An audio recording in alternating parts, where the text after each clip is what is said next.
ನಮಸ್ಕಾರ ರೀ. ಬನ್ನಿ ಸ್ವಲ್ಪ ಎಂಟರ್ಟೈನ್ಮೆಂಟ್ ಬಗ್ಗೆ ಮಾತಾಡೋಣ. ನೋಡಿದ್ದೀನಿ ಒಂದು ಹೊಸ ವೆಬ್ ಸೀರೀಸ್, ಯಾವುದಪ್ಪ ಅಂದ್ರೆ ಫ್ಯಾಮಿಲಿ ಮ್ಯಾನ್ ಸೀಸನ್ 3. ಹೆಂಗಿದೆ ವೆಬ್ ಸೀರೀಸ್? ಸೊ ನೋಡ್ರಿ, ಎಂಟರ್ಟೈನಿಂಗ್, ಒನ್ ಟೈಮ್ ವಾಚ್ ಇದೆ. ಸೊ ಸೀಸನ್ 2ಕ್ಕಿಂತ ಸ್ವಲ್ಪ ಲೋ ಇದೆ ಇದು ಸೀಸನ್ 3 ಅಂತ ಹೇಳ್ಬೋದು.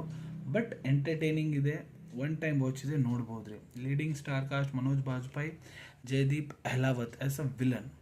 ಇದ್ರಾಗ ಎದ್ರ ಬಗ್ಗೆ ಹೇಳ್ಯಾರಪ್ಪ ಅಂದ್ರೆ, ನಾರ್ತ್ ಈಸ್ಟ್ ಇಂಡಿಯಾದಾಗ ಏನು ಕ್ರೈಸಿಸ್ ನಡೀತಾ ಇದೆ, ಯಾಕೆ ನಡೀತಾ ಇದೆ, ಅದಕ್ಕೆ ಟಾಸ್ಕ್ ಫೋರ್ಸ್ ಮತ್ತು ಇಂಡಿಯನ್ ಗೌರ್ಮೆಂಟ್ ಏನು ಮಾಡ್ತಾ ಇದೆ ಕೂಲ್ ಮಾಡಲಿಕ್ಕೆ, ಅದ್ರ ಬಗ್ಗೆ ಇದ್ರಾಗ ಹೇಳ್ಯಾರ್ರಿ. ಸೊ ಲಾಸ್ಟಿಗೆ ಸ್ವಲ್ಪ ಟ್ವಿಸ್ಟ್ ಐತ್ರಿ. ಸೀಸನ್ 4 ಇನ್ನೂ ಬರಬೇಕು, ಯಾಕಂದ್ರೆ ಅಲ್ಲೇ ಸ್ವಲ್ಪ ಸ್ಟೋರಿ ಅರ್ಧಂಬರ್ಧ ಬಿಟ್ಬಿಟ್ರ.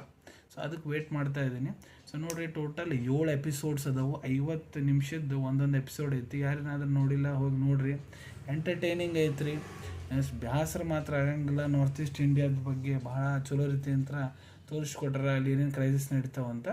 ಸಿಗೋಣ ನಿಮ್ಮೆಲ್ಲರಿಗೂ ಮತ್ತೊಂದು ವಿಡಿಯೋದಾಗ. Till then take care. ಧನ್ಯವಾದಗಳು.